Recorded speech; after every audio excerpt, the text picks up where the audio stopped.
I thought our family was safe. My mother worked hard, trusted the man she married, and believed he would protect us. But everything we knew was shattered the day my stepfather emptied her bank account and left us with nothing. Overnight, the man we once called family turned into a stranger who abandoned us in our darkest hour. We thought we'd never see justice, that he would get away with it. But just weeks later, the knock at his door changed everything.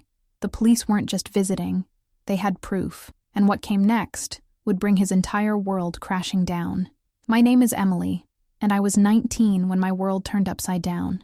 My mother had spent years raising me alone after her first marriage fell apart. When she remarried, she believed she'd finally found stability. Her new husband, Richard, came across as dependable, the kind of man who seemed to bring order where there was once chaos. At first, even I wanted to believe he was good for her. Life with him wasn't perfect, but it was steady. My mother worked long hours, and she trusted Richard to manage parts of the household.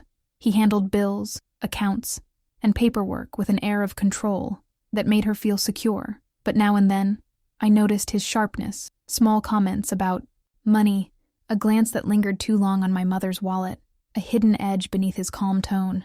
I brushed it off, thinking maybe I was too protective. After all, my mother looked happy. She finally smiled again. Yet deep inside, something unsettled me. A quiet warning I didn't know how to voice. I had no idea that those instincts were right, that soon, our lives would collapse in a way I could never have imagined.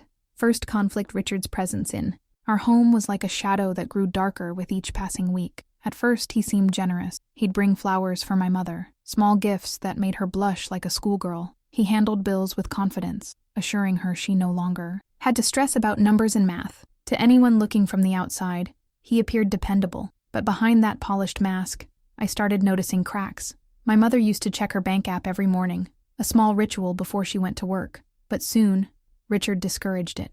"Don't worry about the little things," he'd say, gently closing her phone. "I've got it handled." She believed him. I didn't. The first sign came one evening when I overheard them talking. My mother asked about a withdrawal she hadn't made. Richard chuckled, dismissing it as a transfer mix-up. His tone was light, but his eyes sharpened when they caught mine. It wasn't just a mistake. It was a warning. Then came the small lies, a utility bill that hadn't been paid, a check that bounced when my mother swore the account should have had plenty. Each time, Richard had a ready excuse. The bank's error, a miscommunication. "These things happen," he'd say. And my mother, weary and trusting, let it go. Wanted to scream at her. Couldn't she see? Couldn't she feel the ground shifting beneath us? But every time I tried to speak, she'd hush me with a tired smile. "Emily, he's taking care of us. Don't overthink." Yet the unease in my chest only grew heavier. One night, I decided to check the mail before Richard got to it. Inside was a notice from the bank, an overdraft. My heart sank. I knew my mother had worked extra shifts that month to keep her account steady. Something wasn't adding up. When I confronted Richard, he looked at me with cold amusement. "You're just a child," he said flatly. "Let the adults worry about money." It was the first time his mask truly slipped in front of me. His voice carried no warmth, no pretense, only power. That night, I lay awake listening to the hum of the refrigerator and the soft breaths of my mother asleep down the hall. I wanted to believe this was just a mistake, that maybe I was wrong about him. But deep down, I knew. The house was no longer a home. It was a trap, and Richard was tightening it with every lie. But if I thought that overdraft notice was bad, if I thought his arrogance was the peak of betrayal, I had no clue what was waiting for me next. The weeks that followed felt like watching a slow-motion disaster, one I couldn't stop, no matter how loudly I wanted to scream. The cracks Richard had tried to conceal widened into gaping holes, and our lives started slipping through them. It began with unpaid bills. Electricity shut off for half a day, leaving us in the dark until Richard fixed it. My mother's face burned with shame when neighbors asked if everything was okay. Then came the phone calls, creditors demanding payments for accounts she didn't even know existed. Each time, Richard stood firm, spinning lies with practiced ease. Clerical errors, he called them. Misplaced paperwork. He acted so calmly that my mother forced herself to believe him, but I didn't. One night, I caught him hunched over his laptop long after midnight. His expression wasn't relaxed or casual. It was tight, calculating. Spreadsheets filled the screen. Bank, accounts with balances that shifted in seconds. When he noticed me, he slammed the lid shut, a flash of anger cutting across his face. "You shouldn't snoop," he snapped. "Respect people's privacy." Privacy.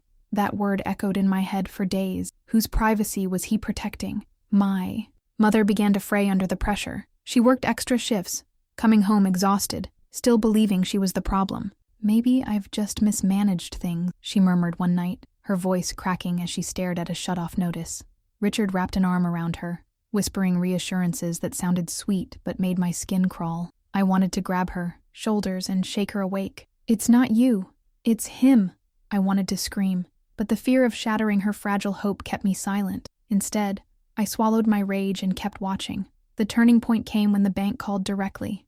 They asked for my mother, but she wasn't home, so I answered. The woman on the line hesitated, then said, "There have been several large withdrawals recently. Is Mrs. Wallace aware of them?" Large withdrawals. My stomach tightened.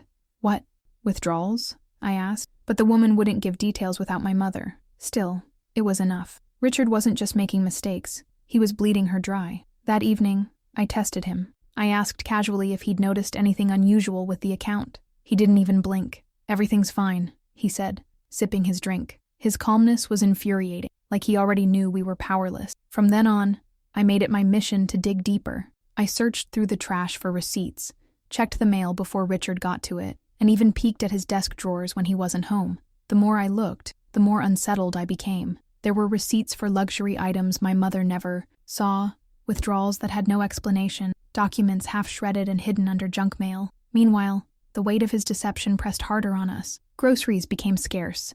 My mother hesitated before buying even the smallest essentials. The cheerful woman who once hummed while cooking now sat silent at the table, staring into her empty teacup. I hated Richard for what he was doing, but even more for how powerless he made her feel. And yet, he thrived. He dressed in new clothes, boasted about business investments, and carried himself like a man untouchable. The cruelty wasn't just in the theft, it was in how he flaunted it under our noses, daring us to challenge him. Every night, I replayed the same thought. He was winning, and we were drowning. But even as despair wrapped its claws around me, a seed of determination began to grow. Something inside whispered that this couldn't last forever, that no mask stays intact forever. I didn't know it yet, but the truth was already on its way, and when it arrived, it would hit me, and Richard, like a thunderstorm. The storm broke on a Wednesday morning. It was supposed to be an ordinary day, my mother leaving for work, me tidying up before my college classes.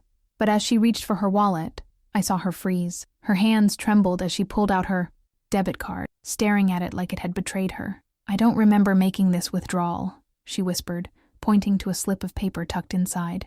Her face went pale. The receipt showed an enormous sum, thousands gone in one sweep. We rushed to the bank that afternoon.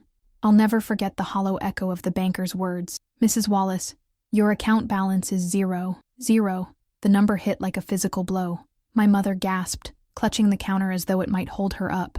She had spent years working double shifts, saving carefully, scraping together a sense of security after years of struggle. And now, nothing. The banker explained the transactions, each one authorized under Richard's name. He had drained not just her savings, but the small emergency fund she'd hidden away. Every last cent was gone. My mother's strength, tears spilled down her cheeks in front of strangers. She whispered, "Why would he do this to us?" The disbelief in her voice cut me deeper than the loss itself. She still wanted to believe there was some mistake, that the man she married couldn't possibly betray her so completely. But I knew this wasn't a mistake. It was a plan. When we returned home, Richard was gone, a suitcase missing, his closet half empty. On the kitchen table, a note sat folded neatly. My mother's trembling hands opened it. "Don't contact me. Don't ask questions. It's better this way. Better this way." The arrogance dripped from every word. He hadn't just stolen money. He had stolen dignity, stability, and the fragile hope my mother had built with him. For days, we lived in shock. Bills piled higher, and the landlord began asking uncomfortable questions about rent. My mother sat in silence, unable to eat, unable to sleep, staring at the space where Richard used to sit. I wanted to scream, to hunt him down and demand answers. But the only thing louder than my anger was the crushing sense of powerlessness. Richard had disappeared, and with him, our future. And yet, even in our darkest hour, pieces of his arrogance remained scattered like breadcrumbs. Mail addressed to unfamiliar names, credit cards tucked into drawers, documents half hidden in the back of the closet. Each discovery twisted the knife deeper. He hadn't just robbed us, he had perfected this routine, practiced it like a skill. We weren't his first victims. That realization fueled my rage. One night, while my mother slept, I sat on the floor surrounded by the remnants of his deceit. Receipts, credit card statements, contracts, all bearing his name, some with names that weren't even his. A horrifying picture began to form. This wasn't a man making reckless mistakes. This was a predator, moving from one life to the next, draining everything before vanishing like smoke. My hands shook as I pieced it together. He thought he was untouchable, that we'd remain too broken to fight back. But in his carelessness, he had left traces, and for the first time since the nightmare began, I felt something other than despair. I felt resolved. Richard had taken everything from us, but buried in the ashes of what he destroyed, he had also left behind the weapon that could undo him. I didn't know how or when, but I made a silent promise that night. His lies would not remain hidden forever, and soon I would prove it. Second escalation. The days after Richard's disappearance bled into one another like a nightmare with no waking. Our house, once filled with my mother's laughter and small comforts, became a hollow shell. The cupboards grew emptier, meals became simpler, and the silence between us carried the weight of everything Richard had stolen. Bills arrived like relentless waves. Red letters stamped across envelopes reminded us of debts we couldn't pay. My mother avoided phone call, her shoulders tensing at every ring, afraid it would be another creditor demanding what she no longer had. She had always been so strong, the kind of woman who carried herself with quiet pride, even in hardship. But now, her spirit seemed broken, as though Richard had stolen more than money. He had stolen her will. Meanwhile, I simmered with anger. While my mother crumbled, I replayed every moment with Richard, every lie, every smirk, every dismissive comment. He hadn't just left us struggling. He was out there somewhere, living off our money, pretending to be a man of respect. Rumors began to surface. A neighbor mentioned seeing him driving a new car, sleek and polished, far beyond anything he could afford, honestly. Another whispered about spotting him in a restaurant, laughing over wine with a woman who wasn't my mother. Each word fueled the fire in my chest until the anger became unbearable. But anger alone wouldn't save us. One night, while searching through the storage closet, I found an old briefcase Richard had left behind. At first glance, it looked ordinary, just worn leather, gathering dust. But inside were folders, receipts, and documents carelessly shoved together. I sat cross-legged on the floor, heart pounding as I sifted through the chaos. There it was. Multiple bank accounts under different names, all connected by his signature. Credit cards issued to identities I didn't recognize. Contracts where he played both sides of the deal, siphoning money before anyone noticed. It was like staring at the blueprint of a con artist's career. My breath caught when I found statements linked directly to my mother's account, transfers disguised as investments, withdrawals labeled expenses, all draining her savings while he smiled at the dinner table as though nothing was wrong. My stomach churned as I realized just how calculated it had been. I wanted to wake my mother and show her, but she was fragile, too fragile to see it all at once. So I kept it close, tucking the papers back into the briefcase. For days I studied them in secret, connecting the dots, forming a story out of numbers and lies, and then the fear crept in. If Richard realized I had this evidence, what would he do? The thought of him storming back through the door sent shivers down my spine. I hid the briefcase under my bed, checking constantly to make sure it was still there. But fear wasn't enough to stop me. For the first time, I felt power in my hands. Not much, but enough to matter. The man who thought himself untouchable had left behind his own downfall, and I was holding it. Still, despair lingered in the house. My mother's eyes were hollow, her movements sluggish. One evening she whispered, "Maybe it's my fault. Maybe I should have been smarter." Her words broke me. I wanted to scream that it wasn't her fault, that she had only trusted a man who made a career out of deception. But instead, I took her hand and promised silently that I'd make it right, even if it meant burning every piece of Richard's false world to the ground. I didn't know how to involve the police, didn't know if they'd even listen to a 19-year-old with a dusty briefcase. But I knew one thing with absolute certainty. I couldn't let Richard win. I thought the betrayal was complete, thought we had already hit rock bottom, but I was wrong. The real storm, the one that would expose him and shake our lives forever, was just about to begin. The night I decided to take the briefcase to the authorities, I barely slept. My mind kept racing. What if they dismissed me? What if Richard found out before the police could act? What if I ended up making things worse for my mother? Fear gnawed at me, but there was a fire under it too. This wasn't just about revenge anymore. It was about survival. The next morning, I walked into the local precinct with trembling hands, clutching the briefcase. The officer at the front desk barely looked at me until I placed the files on the counter. "I think this is evidence of fraud," I whispered, my voice unsteady but determined. That got his attention. Within minutes, I was ushered into a small room, the kind you see in crime shows. 4 walls, no windows, and a table too big for the space. 2 detectives entered, sharp-eyed and skeptical. At first, I could see the doubt in their expression. A teenager accusing her stepfather? It probably sounded like a messy family feud. But as they flipped through the documents, their skepticism shifted to something else: concentration. They asked questions, one after another, fast and precise. How long had Richard been living with us? Did my mother know about these accounts? Had we confronted him? I answered as best I could, my voice gaining confidence with every detail. 1. Detective leaned back, tapping his pen against the folder. You may have just handed us the missing piece to a case we've been struggling with for months. That was the first moment I realized Richard's sins went far beyond our family. The following days were a blur of tension. My mother didn't know at first. I couldn't bring myself to tell her until I was sure the police were taking it seriously. But eventually, I had to. When I showed her the evidence and told her the police were already digging deeper, she broke down. Not just in sorrow this time, but in relief. For the first time in weeks, her shoulders eased. I thought we were powerless, she whispered. But you saved us. Her words lit something inside me. Soon after, the investigation intensified. Detectives traced Richard's fake accounts, interviewed people he had swindled, and uncovered a network of scams that spanned far beyond our town. He wasn't just a selfish man who drained my mother's account. He was a career con artist who had left behind a trail of victims. The police needed more before they could act, so I waited in agony. Every day felt like walking on a knife's edge, terrified he might show up. And then one evening, just as the sun dipped below the horizon, flashing lights cut through our street. I opened the door to see squad cars parked outside Richard's new house across town. Neighbors gathered, their whispers carrying across the night air. I slipped through the crowd, heart hammering, as officers pounded on his door. When Richard finally appeared, his arrogance was still intact, hair slicked back, shirt unbuttoned, just enough to flaunt his new watch. A smirk plastered across his face, but the moment he saw the badges, the smirk faltered. Richard Morgan, one officer announced. You're under arrest for fraud, identity theft, and embezzlement. The look on his face was something I'll never forget. His eyes darted wildly, searching for control, for a way out. But there was none. The handcuffs clicked, and for the first time, Richard looked small. The crowd erupted in whispers.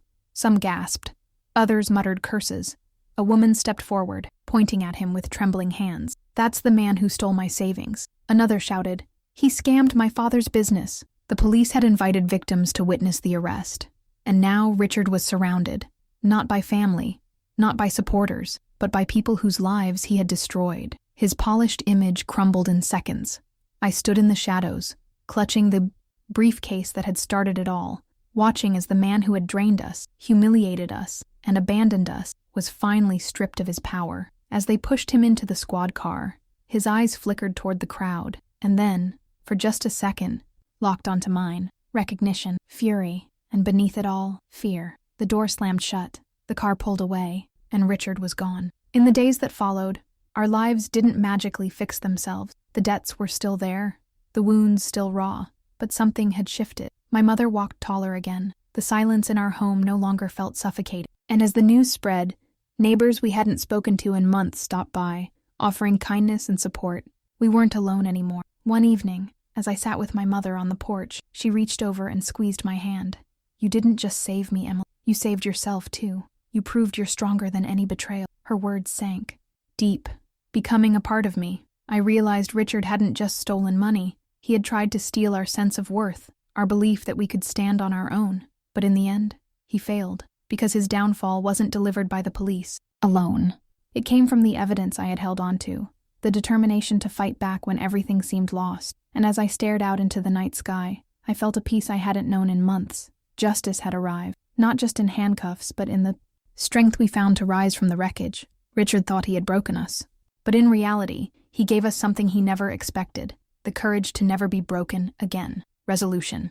In the weeks after Richard's arrest, life began to settle into a new rhythm. The chaos, the fear, the gnawing uncertainty, it all started to fade. What remained was the quiet process of healing. My mother and I would sit at the kitchen table at night, sipping tea, not saying much but sharing the kind of silence that finally felt safe. The bills didn't disappear. The scars didn't vanish, but there was a different energy in our home.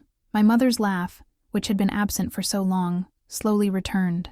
One evening, she chuckled at a silly commercial, and I nearly cried at the sound. It wasn't just laughter. It was proof that she was coming back to herself. Neighbors who had once looked away in pity now stopped by with warmth and compassion. We weren't the family who had been abandoned anymore. We were the family that had survived. Strangely, Richard's downfall gave us community. People shared their own stories of betrayal and hardship, and together, we formed bonds built not on sham, but on resilience. As for me, I changed too. Before, I was the girl who hid in her room when life got hard, who believed that adults always had the answers. Now, I knew better. Sometimes it takes courage to step forward when no one else can. Sometimes the person you think is powerless is the one who turns the tide. My mother once told me, strength isn't about never breaking, it's about learning how to rebuild. At the time, I didn't understand. But after watching Richard taken away, after surviving the storm he left behind, I finally did. Weeks turned into months, and slowly, the weight lifted. I would pass by the courthouse where Richard was held, and instead of anger, I felt something different.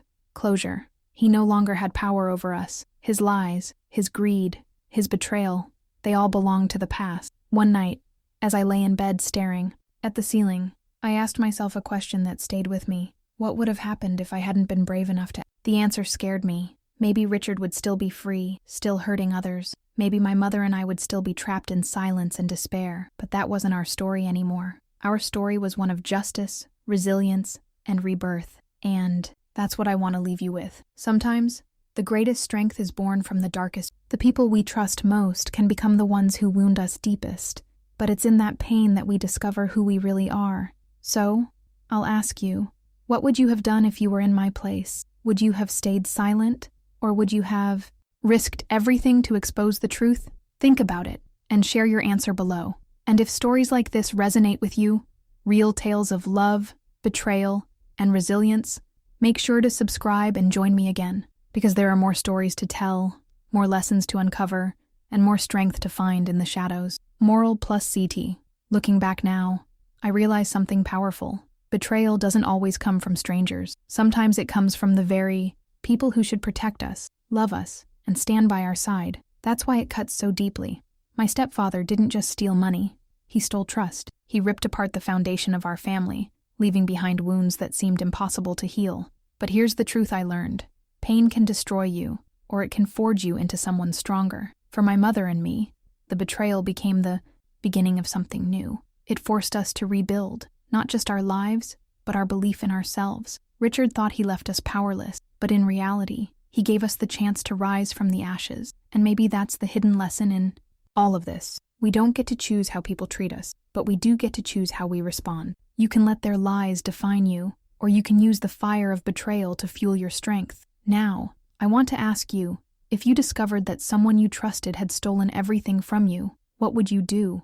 Would you walk away quietly, or would you fight back for justice? Share your thoughts in the comments, because your story might inspire someone else who's going through the same pain right now. And if you want to hear more true stories of betrayal, survival, and unexpected justice, subscribe to this channel. Every story is a reminder that no matter how dark it gets, there is always a way forward. Because in the end, betrayal doesn't define us. Our response to it does.